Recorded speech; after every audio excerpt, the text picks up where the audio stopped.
Welcome to Dragon's Jewel Tutorials. We can be found on www.dragonsjewel.com.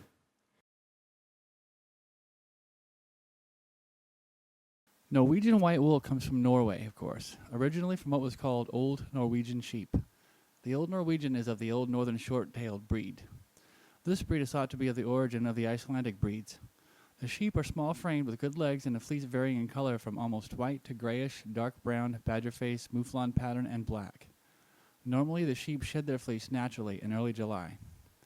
The fleece is remarkably fine, and in contrast to the mouflon, the inner fleece is highly developed. The outer coat has long fibers up to 30 centimeters around the neck on the males. The wool is highly valued for making high-quality craft products like hand-knitting yarns and for felt making and many other purposes. Traditionally, the wool from the Norwegian sheep has been used because it was practical for making warm garments for long and cold winters. The Norwegian wool is especially suited for high-quality knitwear. The wool's fibers are long and curly, which, when made into the yarn, give strength, lightness, and warmth. Norwegian fleeces can grow to almost 12 inches long. An almost mythical-looking beast, the Norwegian sheep and its fleece are wonders to behold. This is white Norwegian wool, and what I'm going to show you today is how to prep this for spinning. This is what is known as roving. This is all machine roved. This is clean, carded, and roved. It comes out of the machine in one long piece. Now, obviously, we can't spin this big because then your yarn would come out this thick. However, I have seen people spin it that thick, but the only thing you could possibly do with it is make a rug. Okay, this fiber here has great hooks. What I mean by hooks is that each piece of fiber has a hook, and it hooks into itself. This is great for a beginner. It's very forgiving. You can spin this on a spinning wheel, a drop spindle, or a Navajo, which I will show you how to do all of those in later tutorials. Now, for camera purposes today, I'll be doing this on a smaller scale. I usually work with this on a much larger scale. Now, what I want to show you is that this is a relatively long staple. A staple is actually the length of each piece. So we're about good 5-6 inches here. So this is a nice staple piece here. Now, for starters, you never want to cut your fiber, because what you will do is probably end up cutting your staple length in half, and we don't want to do that. So what we want to do is actually pull it. You grab it as such between your hands. Make fists around each end. And you just want to keep yanking like this until it finally breaks free. Like so. Now again, like I said, we're going to be using this on a very small scale for camera purposes. All right, now as you remember earlier in the video, I said you really don't want to be spinning it like this, because you want to ply this and you want to be able to use this for something productive like mittens or a hat or a scarf. I do recommend, however, that each different kind of wool has a different texture to it, a different feel. Some are softer than others. Some have shorter fibers. Some even have longer fibers.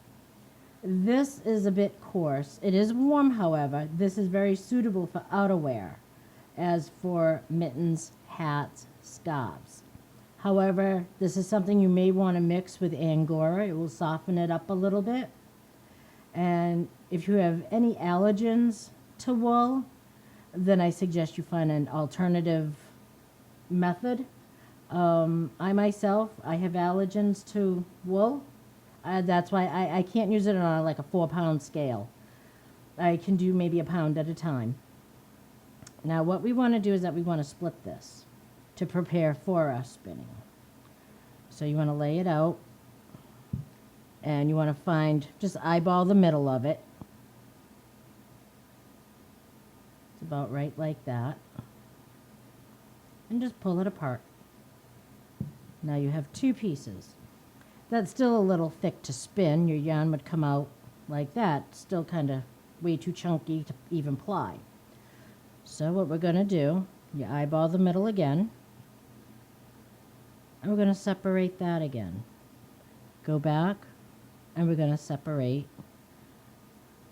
this side again. Well, this still is too chunky. So we're going to go back and we're going to separate all four piles again.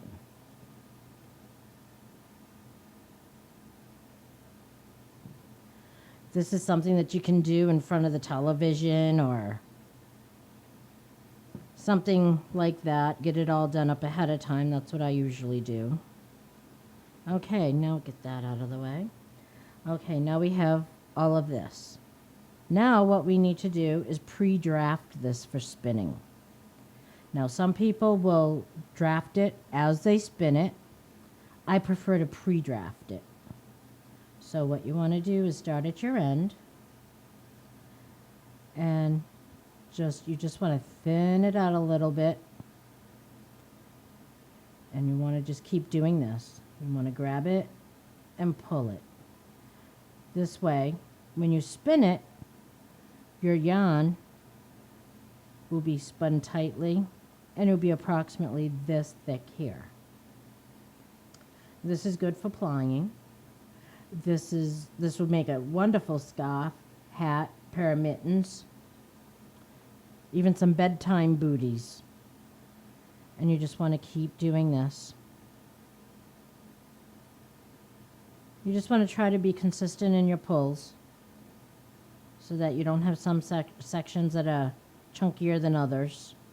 Okay, well, now we've gotten to, now see how much of this that we got a lot out of that little piece.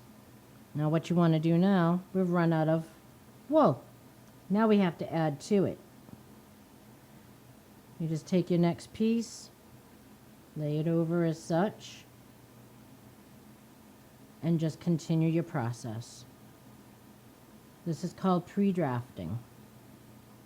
Now, you may want to draft this out a little bit more as you spin, which is fine. It's personal preference. No right way, no wrong way to do so. And you just keep connecting it as you go.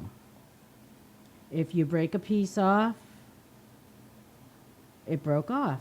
Well, don't worry about it. Just lay it back over and just give it a little tug. And you fixed it. I hope this video has been helpful to you. Please leave us any comments or ideas, and we will be adding a lot more videos to this. Thank you for watching.